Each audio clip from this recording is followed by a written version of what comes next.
আজকে সকাল থেকে সারাদিন কি রান্না বান্না করলাম এগুলোই দেখানোর চেষ্টা করব। হ্যালো এভরিওয়ান, আসসালামু আলাইকুম। আবার নতুন একটা ভিডিওতে সবাইকে ওয়েলকাম করছি। তো আমি এসে ঘুম থেকে উঠেই সকালে আগে খিচুড়ি বসাই দিব।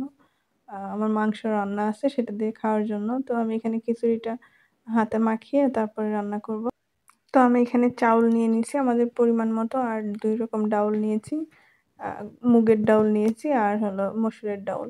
মসুরের ডাউল দিলে খিচুড়িটা একটু সফট হয়, খেতে আমার কাছে ভালো লাগে। তারপর আমি এখানে পেঁয়াজ কুচি, মরিচ কুচি, রসুন আর লবণ এখন সব মশলাগুলোও অ্যাড করে দিব। তো আমি এখানে একটু জিরা বাটা দিয়েছি আর একটু আদা বাটা দিব। এখন দিয়ে দিব কয়েকটা এলাচ, এই 4-5টা মতো দিয়েছি। তারপরে দিয়েছি তেজপাতা আর দিয়ে দিয়েছিলাম হলুদ গুঁড়া, মরিচ গুঁড়া আর ধনিয়া গুঁড়া দিয়ে এখন তেল দিয়ে খুব ভালো মতো হাতের সাহায্যে মেখে নিব। এমনভাবে মাখবো যেন পেঁয়াজ মরিচ এগুলো সব ভেঙে ভেঙে যায়। আর খিচুড়ি এইভাবে সাধারণত আমি রান্না করি, খেতেও ভালো হয়।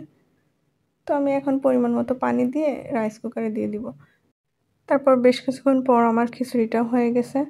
এখন দুপুরের রান্নার আয়োজন শুরু করব। তো আমি দুপুরে রান্না করছিলাম আজকে মাসকলাইয়ের ডাউল। এটা শীতকালে খেতে বেশি ভালো লাগে।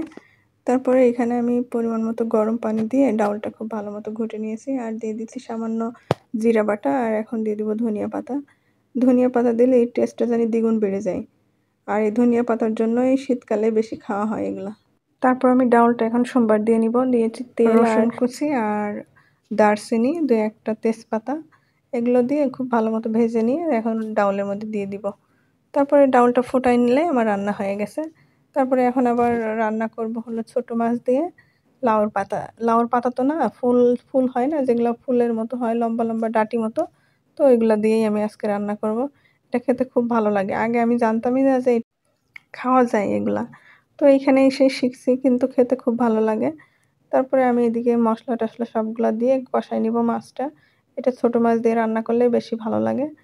বড় মাছ দিয়ে এটা রান্না করা যায় না, আমি দেখিনি রান্না করতে আর কি। ছোট মাছ দিয়ে রান্না করতে দেখেছি। তো ছোট মাছ দিয়ে বেশি ভালো লাগে। আমি ছোট মাছ হলেই আর শীতকাল হলে লাউয়ের এই ফুলগুলো পাইলেই তখন রান্না করি আর কি। তো এর ভিতরে আবার 2-1টা পাতাও দিয়ে দিলে জিনিসটা দেখতেও ভালো লাগে, খেতেও মজা হয়। তো তারপরে আমি এখানে এটা কষাই নিব ভালো মতো, একটু ঢেকে দিব। তারপরে বলক উঠে আসলে মাছগুলা দিয়ে দিব।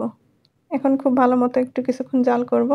আসলে এটার প্রথম অবস্থায় মাছগুলোর কালার যেমন থাকে, রান্নার শেষে আর মাছের কালারটা এরকম থাকে না। তো আমার রান্নাটাও কমপ্লিট হয়ে গেছে। আজকে এই পর্যন্তই। আবারও দেখা হবে নতুন কোনো ভিডিওতে। সেই পর্যন্ত সবাই ভালো থাকবেন। আর অবশ্যই আমার পেজটাকে ফলো করে দিবেন যারা নতুন বন্ধু আছেন। আর লাইক কমেন্ট শেয়ার করে পাশে থাকবেন। আল্লাহ হাফেজ।